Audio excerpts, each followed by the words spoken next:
Today we will begin discussion on human health and disease. This is chapter 8, unit 8, class 12th, NCERT NEET biology.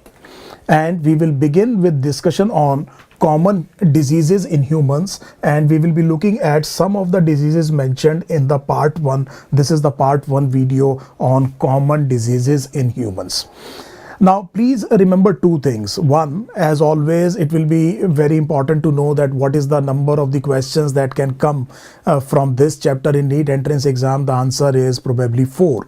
So there may be more than 4, but usually the number would be 4. Some very important concepts. This part is very factual type of knowledge, but the following sections, the sections on immunity, cancer, AIDS, and alcohol and drug abuse, all of them are conceptual topics, and some very good questions actually can come from this chapter in your NEET entrance examination.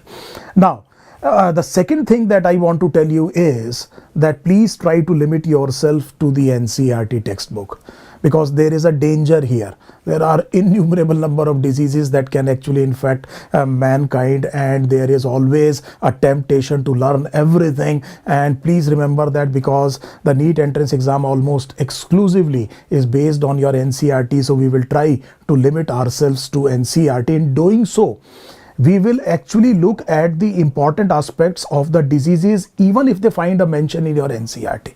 So that means we are taking care of this, the question that can actually come out of the NCERT. We will also try to extend NCERT where relevant, but we are not going to go into irrelevant topics. Now, the first question directly that is asked from this section of the chapter is the definition, the WHO World Health Organization definition of health. How do you define health? So everybody knows health is a state of complete physical, mental, and social well-being, and not merely an absence of disease or infirmity.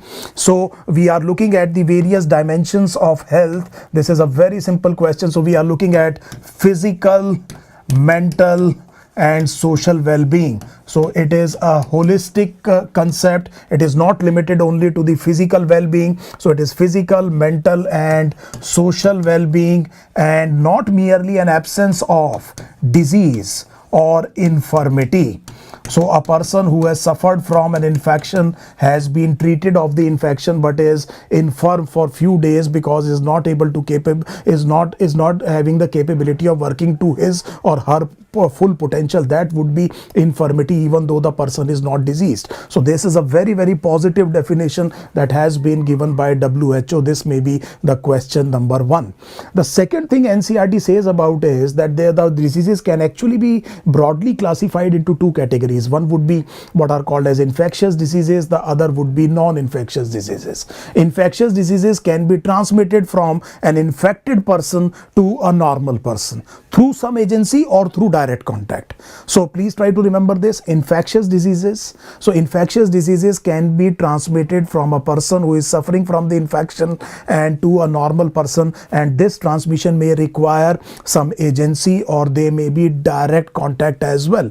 So sometimes they are also called as communicable diseases. So communicable diseases, they may require some agency. This agency may be water, this agency may be air, this agency may be a vector even. So all these things are the agents that are capable of transmitting the infection from an infected person to a healthy person. And if it is direct contact, we can call these diseases as contagious disease. An important example would be scabies. And this is what broadly we are talking about, and your NCERT mentions a large number of infectious diseases, and infection is caused by an agent, and this agent, because it is causing disease, would be called as pathogen. So pathogen is an agent that is capable of causing the disease, and this pathogen can be, say for example, a bacteria. You know that there are so many bacteria that are capable of causing diseases. It can be a protozoan, it can be a virus, it can be a fungus, it can be an helminth. These are the broad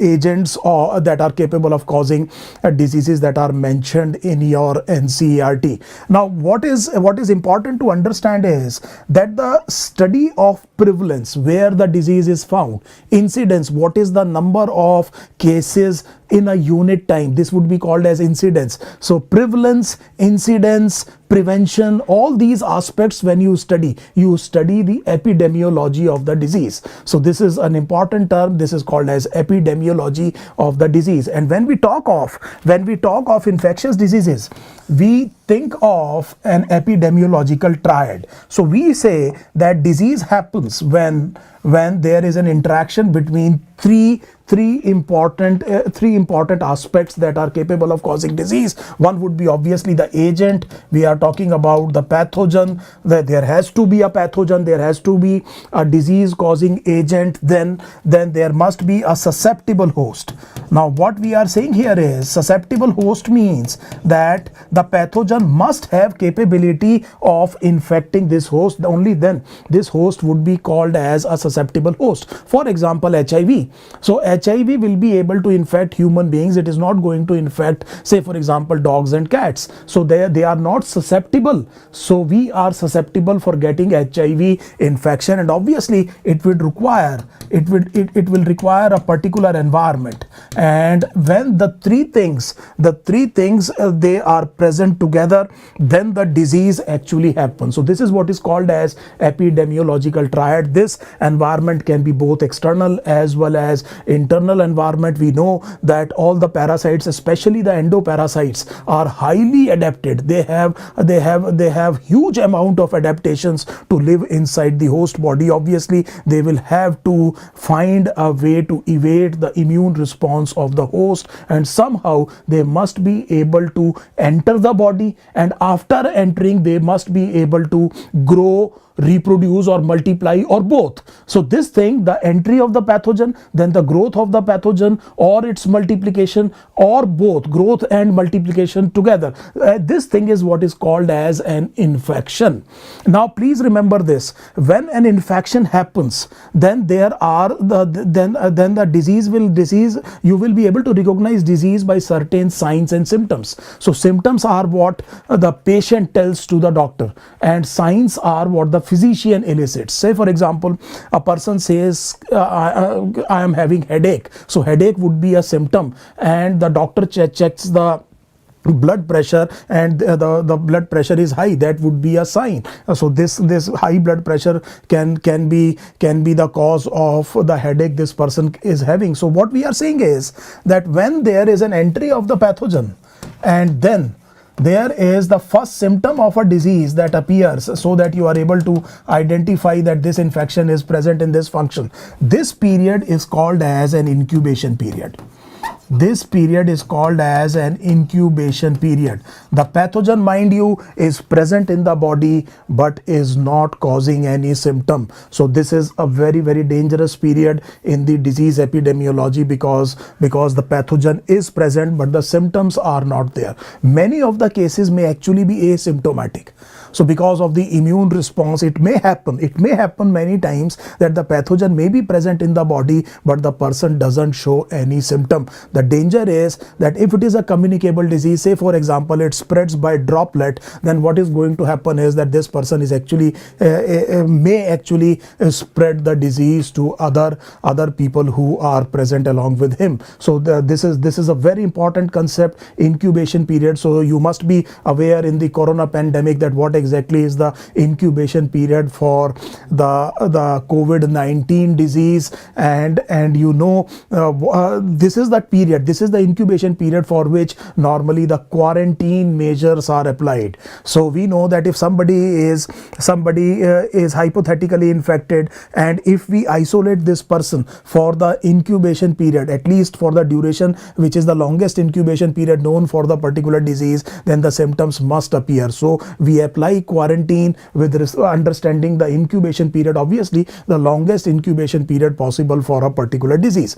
So these are some important terms that you need to know. Obviously we require an agent, we require a susceptible host, and we require a mode of transmission. So that completes the epidemiological chain. So this is a chain. So we are looking at one end is the agent, the other end is a susceptible host, and there must be some mode of transmission. So this is how the disease is actually studied. So generally what we will do, that when we study the human disease, we study first what is the agent, then we think of what is the mode of transmission, how it actually enters the susceptible host, and then we look at the pathogenesis, what changes it brings about in the physiology of the infected person. Then we think about the sign and symptoms of the disease, and then we think about a diagnostic test, and once the diagnosis is done, then we think about treatment, and finally, but very, very importantly, if possible, prevention is always better than cure. So these will be the headings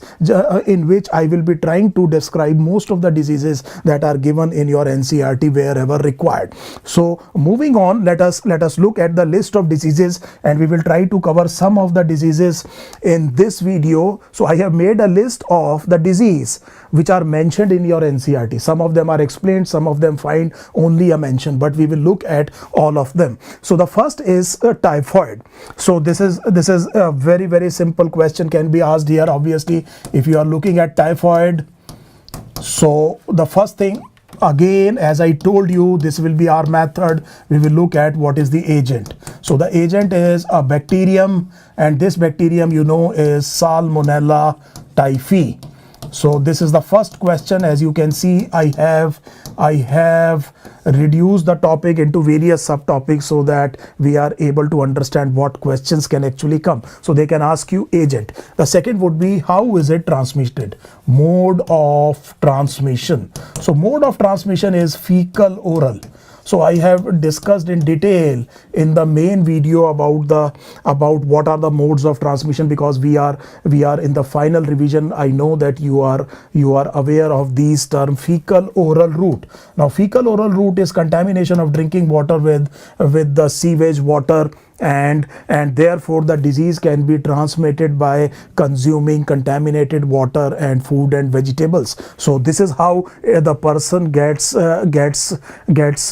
basically infected. And then the third thing would be that it is basically an intestinal infection. So whatever pathological changes, the inflammation is going to happen will be happening in the gastrointestinal tract. So it is basically an intestinal infection, though the bacteria is known to migrate away from the gastrointestinal tract as well. But initially at class 12th level, please understand this is an intestinal infection. Obviously, the fourth thing would be what are the signs and symptoms. So typhoid is characterized by a fever.